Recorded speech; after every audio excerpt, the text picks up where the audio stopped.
These 6 mindset books drove my biggest mindset shifts over the last 20 years. And I'm going to walk you through each one and the major takeaway that I took away from it.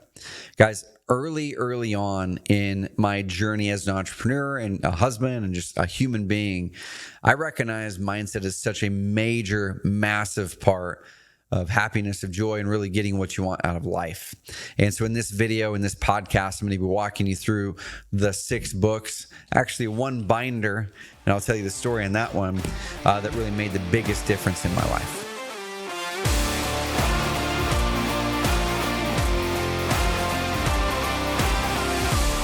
So going all the way back to college, I knew that the way that I thought about life was a little bit different than many of the people around me, than many of my peers. I was willing to take on some more risk than others were. I kind of naturally had more optimism, I think, than many others around me. I don't know how much of it's innate and born versus learned. I think it's a mix of potentially both. But these books here, at points in my life where I felt stuck, where I felt like I needed to blast through that next level, these 6 books are some of the most impactful pieces of content, mindset shifts that I've came across in my entire career. Now, when I was struggling back here behind me in my bookshelf here in the office, when I was struggling to pick some of the mindset books, I could probably stack up another 10 on top of this that truly made a massive difference in my life as well. So maybe we'll come out with a second a series of mindset books, but these were the 6. I'm going to say, you know what? If I just distill it down, these are probably them. So the first one, and this one right here isn't the actual book itself, but the author and several books by an author that many of you have probably heard, Napoleon Hill. So the book I'm sharing with you right now is called The Law of Success. And it's actually a series. The Law of Success is a series written in the 1920s or 30s by Napoleon Hill. It's around the time, I think it was after he wrote the book, The Science of Getting Rich, which became an amazing, huge hit. So many people, successful people that I know today who have found ways to become wealthy have read that book, and they recount a lot of their mindset shifts to that book, because he really talks about how you think is really what is going to manifest in your life. Okay, when you look at the movie The Secret and so many other things like that, Oprah Winfrey, how she talks about mindset and visualization, so much of that actually goes back to the principles that Napoleon Hill introduces in The Science of Getting Rich and in the Law of Success series. So this book here I actually got from a business partner of mine named Patrick. He and I went into business in 2008 together, and we built a business that made it into that mid 6 figures year over year. And he gave me this book as a present. He found it at an old bookstore. And so this book is about 70 or 80 years old right now. And this is one of the books in the Law of Success series. Now you can go to Amazon and get the entire Law of Success book, which I have at my house as well. And it's about 3 inches thick. It's got all 16 lessons from Napoleon Hill in it. But this particular book is on one of the lessons, which is on the mastermind. And the reason my business partner gave this book to me is because he and I started a mastermind together back in 2009. We still run that mastermind today with many, if not most, of the same people who were there over a decade ago. And this book talks about the power of the mastermind. Okay. So if you want to know where the concept of a mastermind came up, it's this guy right here, and it's this book. It's Napoleon Hill. So that's the first thing, y'all. Now, I don't have The Science of Getting Rich here in front of me to walk through the concepts that I pulled away from there. But the biggest thing that I brought away from that book is that what we think of is what we will manifest as true. If we are thinking of the challenges that we have, if we're thinking of all the problems that there could be, if we're thinking, there's something called the red car theory. Okay, I was talking with one of our clients about it, Mark, the other day. The red car theory. If I tell you, look for red cars, or if you have a red car, a red sports car that's a whatever Corvette, you're probably going to all of a sudden automatically see more red cars because now you're looking for them. But when I bring it to success and mindset, if I'm looking for reasons why something won't work, then what will happen? Awesome. awesome. Things won't work because that's what I'm looking for. If I'm looking for problems or challenges in my business, what's going to happen? Cool. I'm going to encounter those problems and challenges more because that's what I'm intent on looking for. Now, I'm not saying to ignore those things. We need to bring them to the center and front so that we can leverage those as resources to solve, but we need to put the forefront of our mind on what we want, not on what we don't want. Before I move on to the second book here, a really, really thin, simple book, my youngest daughter, Sydney, one thing that she's kind of famous for at home, and she started to grow out of it a little bit, but she still whips it out from time to time, is she always would default to telling us what she didn't want. So if we say, hey guys, we're making dinner, I'm making dinner, and here's what I'm making. Because we don't let our kids choose all these options. Here's what we're making for dinner, and here's what you're eating, basically. So she would say, well, I don't want that. And I would say, okay, so I haven't started making dinner yet. This is what I'm making. But is there something else that you would rather have? Because if I could make dinner a little bit differently where you'd enjoy it too, I'll do that, right? And she would say, well, I don't want this, and I don't want this, and I don't want this, and I don't want this, and I don't want this. I said, great. So now I know what you don't want, but what do you want? Because I can't create you what you want unless I know what you want. And it's the same thing mindset-wise. You cannot create what you want in your life unless you purposefully replay that visualization of what you want in your mind. But if we're always playing the negative scenario, the challenge, the problem, the failure, you will manifest failure. Diving into that book, guys, could completely change your life. The second book here, and I recently read this book again. I've probably read it 10 times over the years.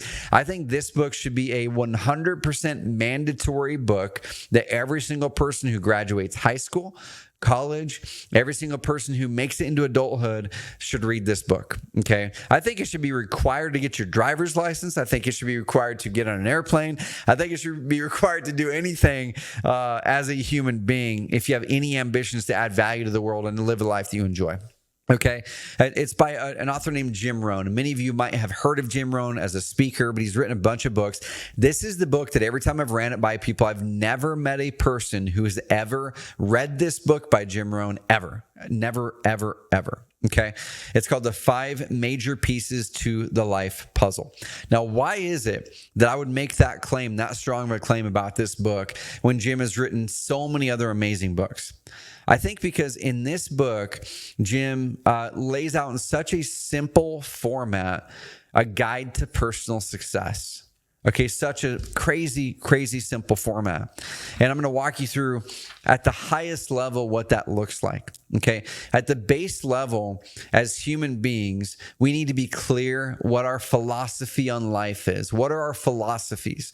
Because the way that we manifest life, the way that we live life is all built on a philosophy. What philosophy do you adopt?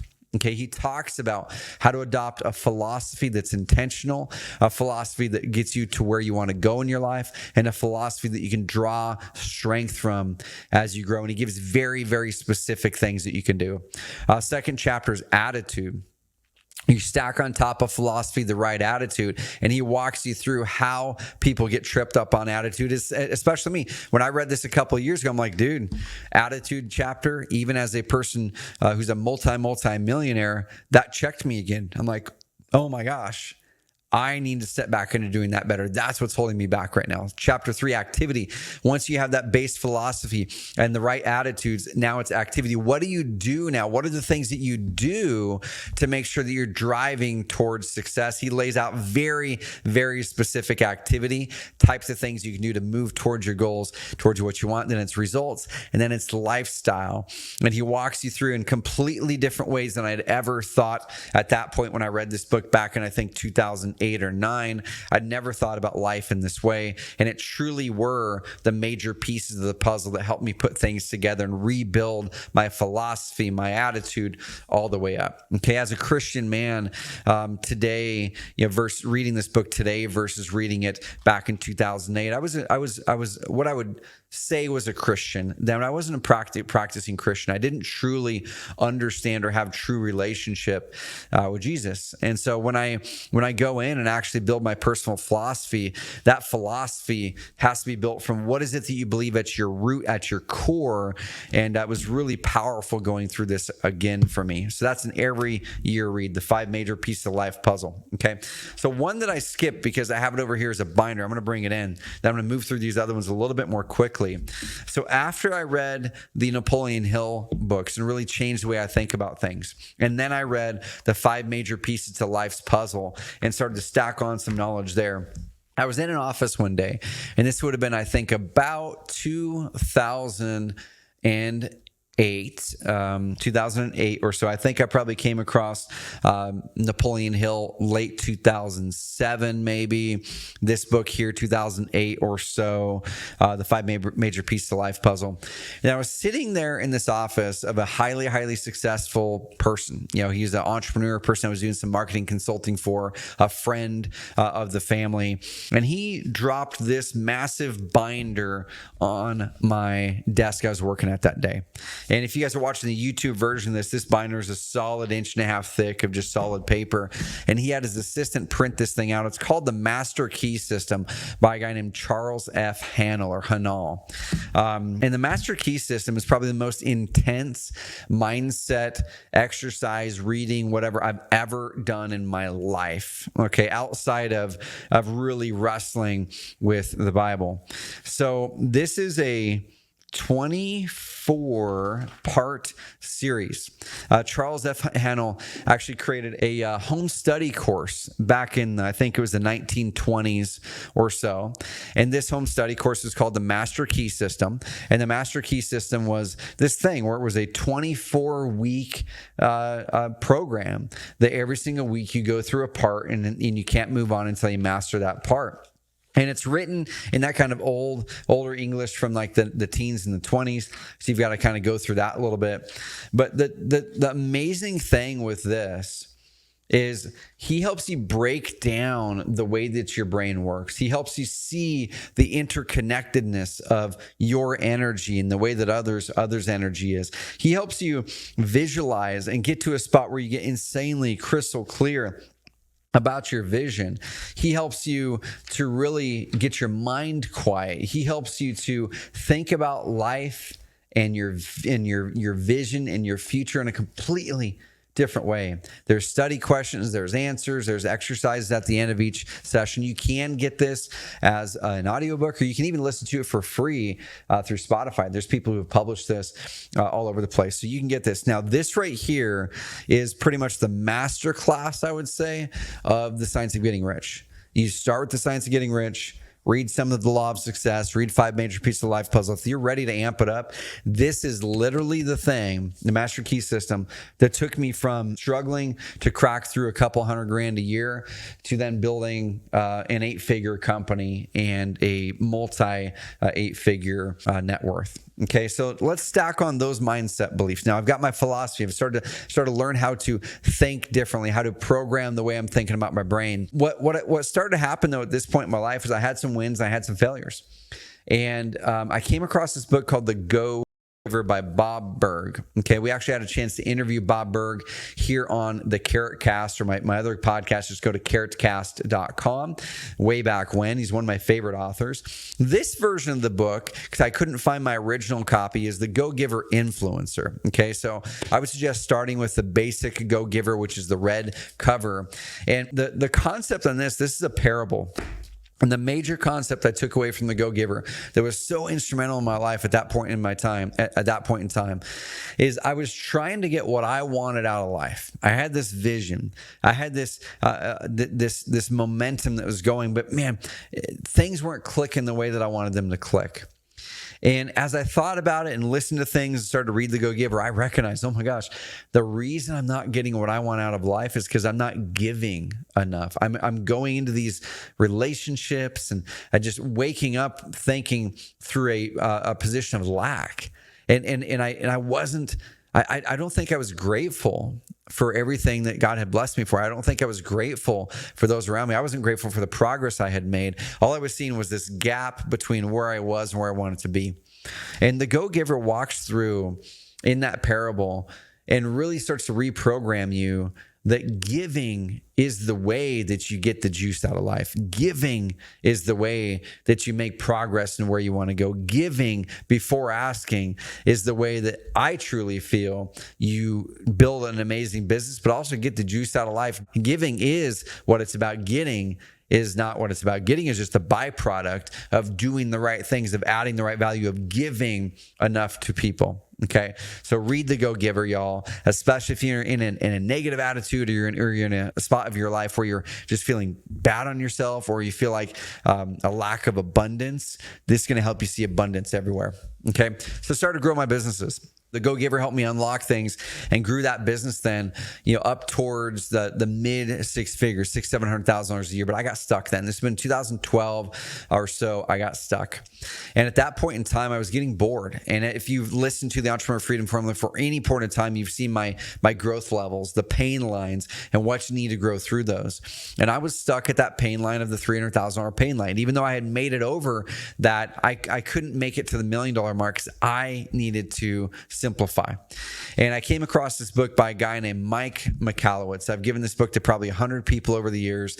And this book is called The Pumpkin Plan. Now, many of you have probably heard of Mike through Profit First, one of his other books. But this book here put Mike on the map for me. And this book here changed my life. I had a chance to interview Mike, I think 2 different times now over the years. But I'm going to tell a little secret. Mike, hopefully you're not watching this. But I read this book when I was struggling. Like I said, I had way too many pans in the fire. I had 5 or 6 or 7 different businesses. I had all these things and everything was doing mediocre. Everything was sucking the energy out of me at that time. I read the first 16 pages of this book and I stopped. Okay, I read the first 16 pages of this book and I stopped. Now, since then, I've read some more pages past that, but I'm a big dog ear guy.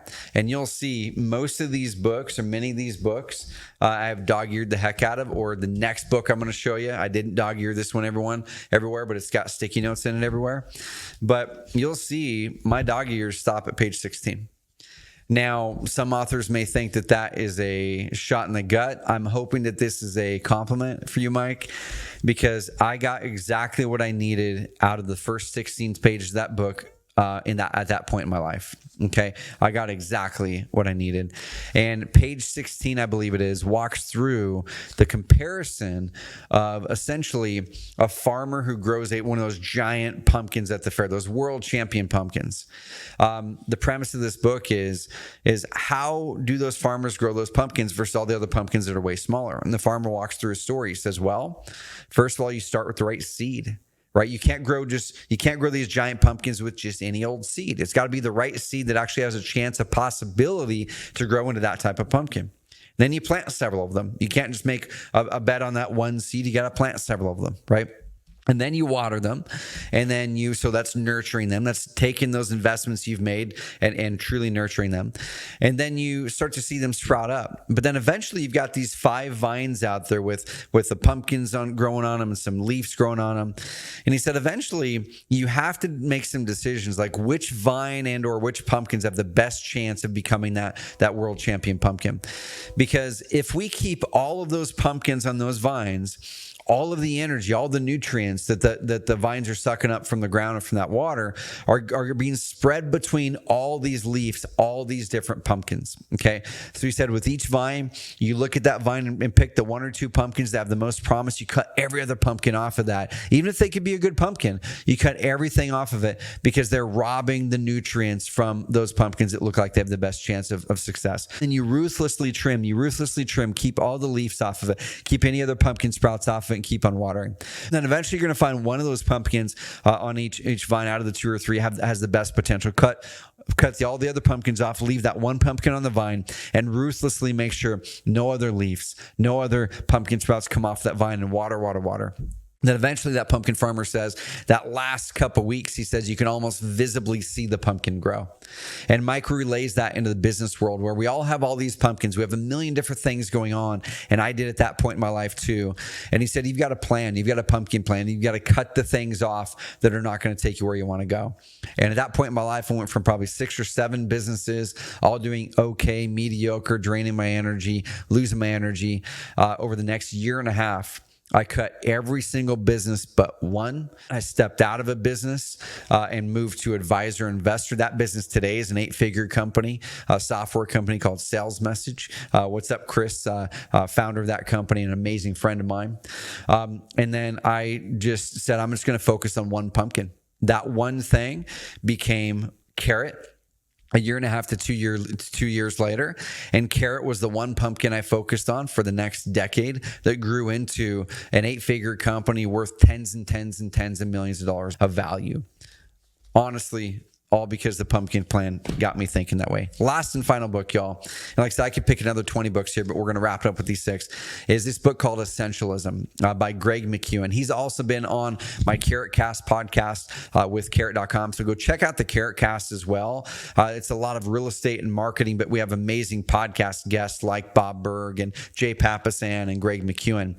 But Essentialism, similar to Pumpkin Plan. Like, I'm a big guy where if I get out of that book what I need to get out of it, even if it's on page 16, I'm going to shut that book and I'm going to move on and I'm going to execute. And there's this one graphic that Greg drew in this book that I've drawn over and over again. I've put in presentations. I've used so many times. And this graphic essentially is a circle. It's a circle right here in the middle of the page. And then it has one straight line moving way up into the north, one big old long line. Then next to it, it's got a graphic over here, same size circle with a bunch of little lines and arrows sprouting out for it, 7, 8, 9, 10 arrows. They're all shorter, they're all little, but there's a bunch of them. And it kind of piggybacks on Pumpkin Plan and essentially says, how do we distill down to what's most important and put the energy and focus on the thing or the things that's going to drive you the most? And that's what started Carrot. That's what helped us focus in on that one core thing at Carrot that we became the best in the world at, that we were able to grow an 8-figure company at. While everyone else is building all these all-in-one tools and 45 million different features, we said, what if we put all of our energy in building that one and becoming the best at it? And we outgrew almost all those software companies, all those other tools that started around that same time because we put that focus in. All righty, guys. So I'm going to recap really quick. First of all, at the base level, base level, we have to know how our brains think. We have to rewire those brains. We have to get our brains in the abundance mindset into thinking about what we want and driving towards what we want, not what we don't want. Number 2, we then have to start to think about what is the framework or the stack by which I'm going to build my life philosophies on. You nail your philosophy, you nail your attitude, you nail your actions, and then you start to map towards the lifestyle that you want to live and live that lifestyle with intention. And then we have to say, oh my gosh, well, as I'm adopting these, I want to grow and I want to do things, but we start to then adopt the mindset of me oftentimes. I want to get mine. And when we adopt that mindset, that actually gives us the opposite. The way to get what we want is by giving others what they want. Become a major go-giver. Then as you start to give, as you start to build, as you start to have some wins and have all these opportunities, then you start to go, oh my gosh, I've got too many things on my lap. Things start to slow down. Things start to get hard. And we need to recognize that more is not better. And that's where Pumpkin Plan and Essentialism come in to really double down on those concepts from before. So hopefully that kind of gives you an idea of some of the books that meant the most for me, that helped me to transition and go from a person that didn't know how to make a dollar, that didn't know how to build anything successful, to a person who has created, tens and tens of $1 million in value and driven over $40 million in revenue through my own companies, not the ones I'm invested in. That's another probably $30 or $40 million as well.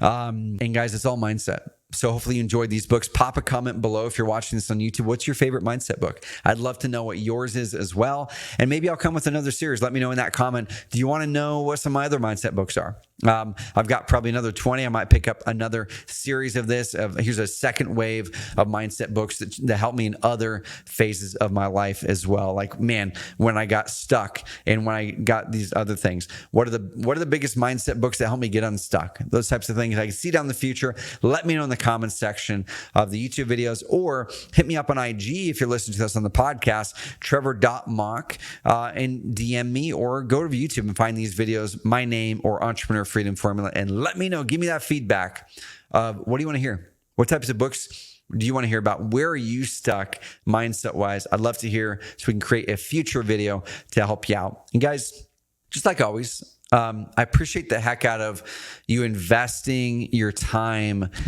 into listening to me share my experiences. I haven't figured everything out. I go through my own struggles. I go through my own challenges. I have to challenge mindset issues even today. They're just different than they were before, but a lot of them have the same common thread. And I go back to reading many of these same books, the classics. So you're not alone, no matter what you're going through. I want to let you know I'm here for you. I'm here with you. And let's grow together to create amazing businesses that you love to work in, that you never want to retire from, that you can help impact other people as well. All right, guys, appreciate you. Subscribe. We'll see you on the next episode.